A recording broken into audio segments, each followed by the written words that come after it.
Hey guys, Monke AU here with another video, and today we're going to be going through my UFC 314 predictions. This is a really good card, probably the best one we've had so far of the year, because I really can't think of anything else that would come close to this. Maybe 313, frankly 311 or 313 would have been pretty good if, the main event and co-main didn't pull out. That being said, I'm recording this basically right after the weigh-ins, so no one has pulled out. Gene Silva might have missed weight, but I don't think that means the fight is off. But still, this is pretty good. Everyone's here. And this does mean that some people are going to lose, unfortunately. But, that's just the way it is. Anyway, I'm going to go through the main card, beginning with Nikita Krylov versus Dominic Reyes. Now, I'm going to go with Dominic Reyes. And this is an underdog pick, which there might be a couple here. But my logic behind this is that Reyes has been fighting semi-frequently recently. Even though his last win he's on a 2-fight win streak. And his last win over Anthony Smith is a little, it's a little questionable considering Anthony Smith, who he is. That being said, he's been active and putting his best foot forward and taking all the opportunities. Krylov, on the other hand, it's been 2 years.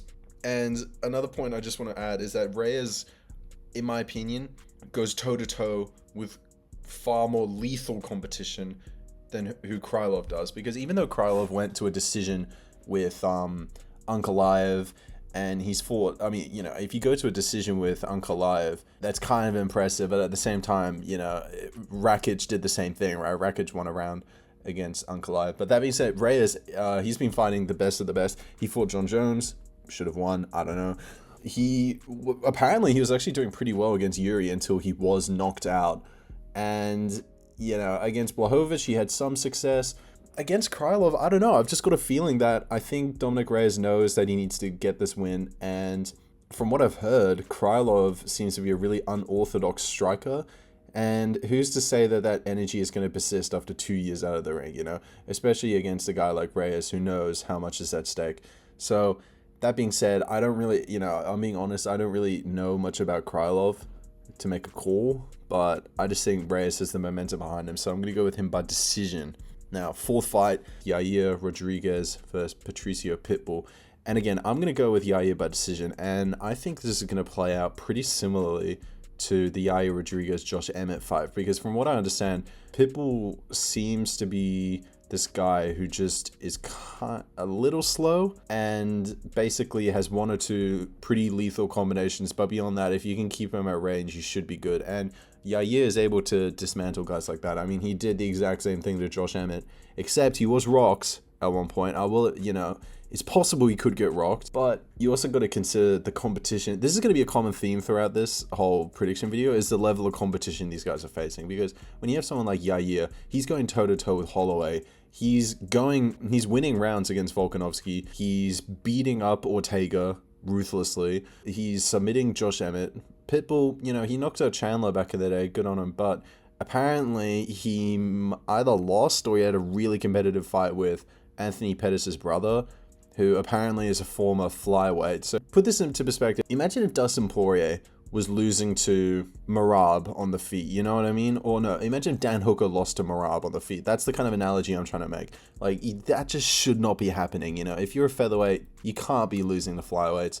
So, I don't know, maybe, usually the Bellator guys, when they do come over, they do pretty well, like MVP and Chandler, but that's pretty much it. But I don't know, I just think Yair Rodriguez is a really tough fight, and he's going to be dynamic. I don't think he's going to be able to make many reads. The only reason why, listen, it is possible that Yair could lose, right? I mean, Volkanovski kind of showed the exact same formula, like shorter guy, not necessarily the same explosiveness, but the difference is Volkanovski is really quick, because when he got Yair set up and then he threw the jab that stunned him, he never saw it coming because he had trained him to not see it coming. Pitbull, I don't know if he's got that fight IQ necessarily to do it.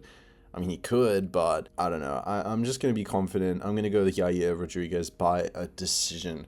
Should be a good fight, though. Next fight, Gene Silva versus Bryce Mitchell.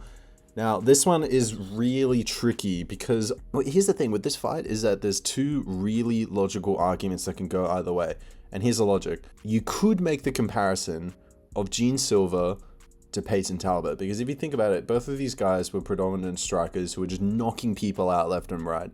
to the point where no one knew whether or not they had good takedown defense, right? I mean, apparently one guy was able to take Silva down, but then again, Silva was able to reverse that.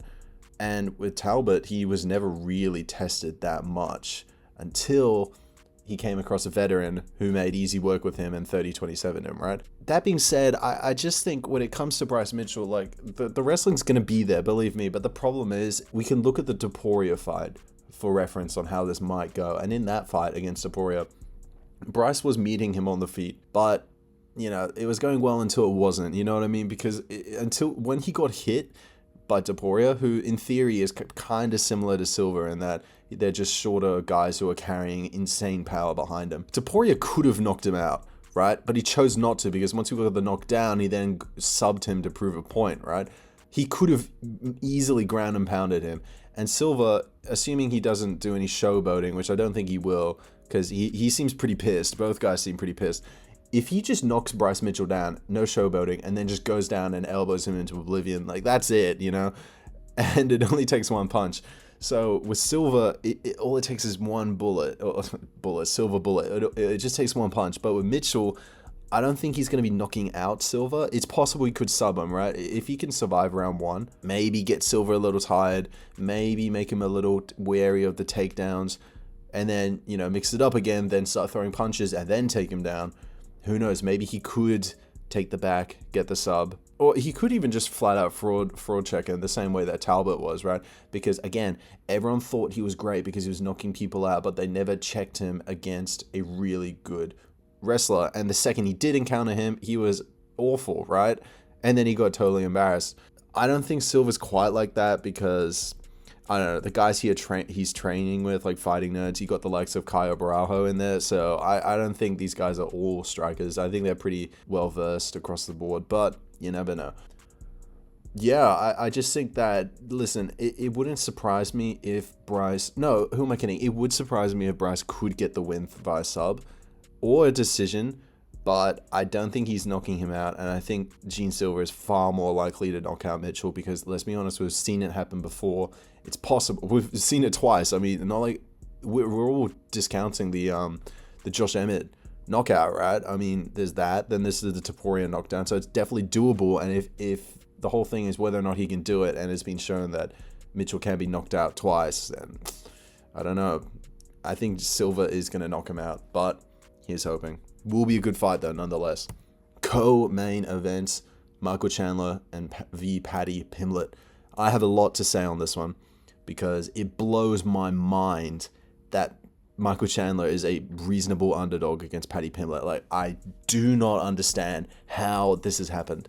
And, you know, when UFC uploads those videos saying, is this guy going to be the next star? Or, look at all these fights you need to check out. Like, you watch Paddy Pimblett against old man Tony Ferguson, and oh my days, bro, he is swinging so hard that his chin is left right there, dude. And I know Chandler kind of suffers from the same problem, but the difference is at least Chandler at least tries some form of defense, right? Because if we think about Chandler versus Poirier, when Poirier got him up against the cage, Chandler was blocking. He was, you know, using head movement. He was trying. When Paddy swings, he doesn't even try to keep his hands up. It's ridiculous.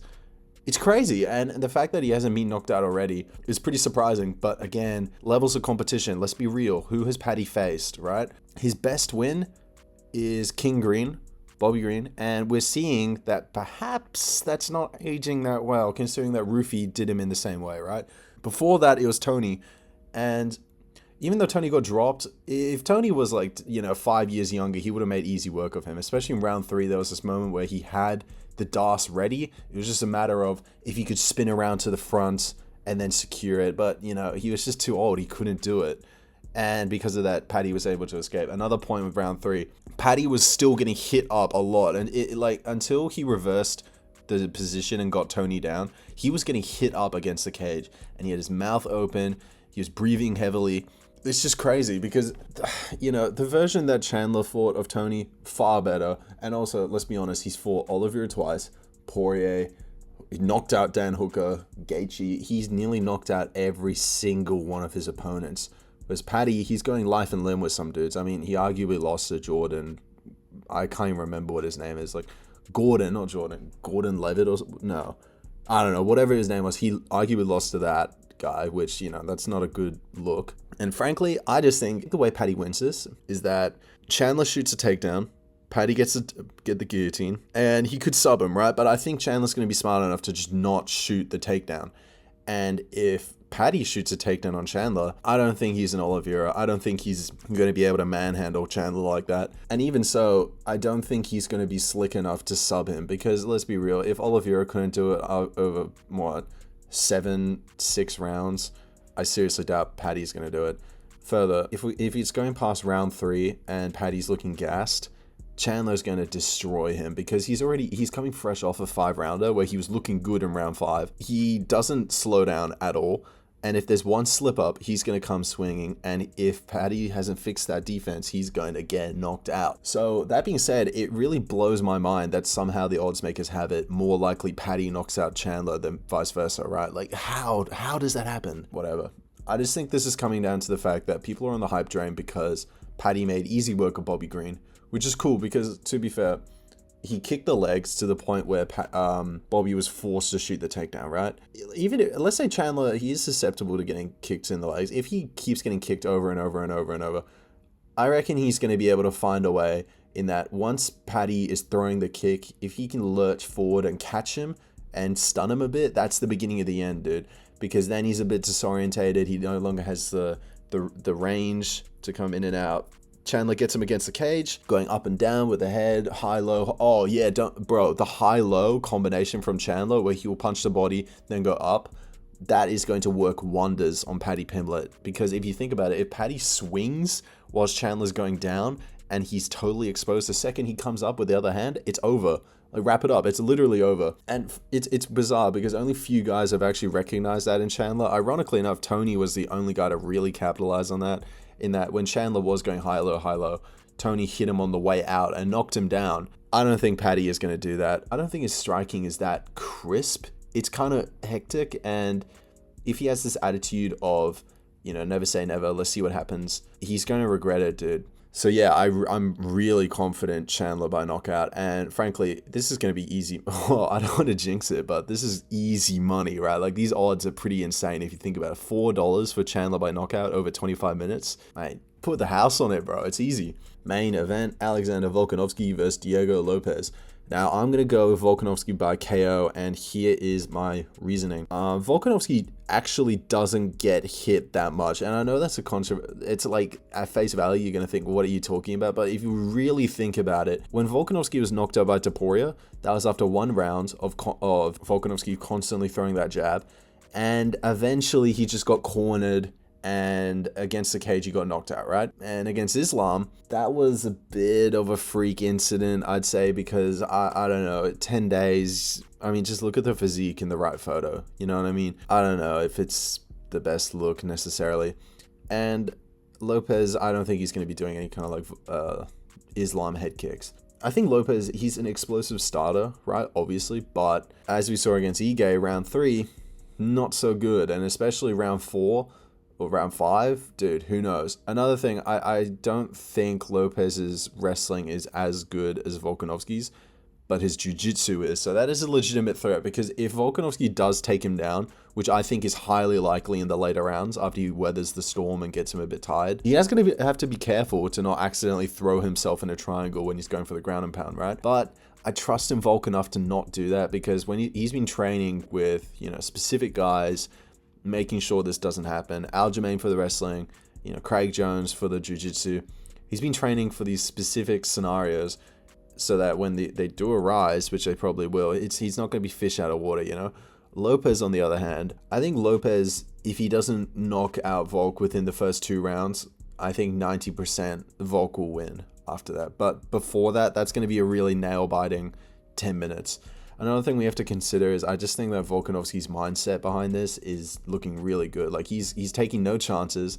He's taking a year off, but not coming back looking like he hasn't utilized it at all. He's coming back looking shredded. When the fight was announced, he was already in camp getting ready. He looked good when the fight was announced maybe 3 months ago, and he looks incredible now, but I really do think he's got this one in the bag if he doesn't get knocked out immediately.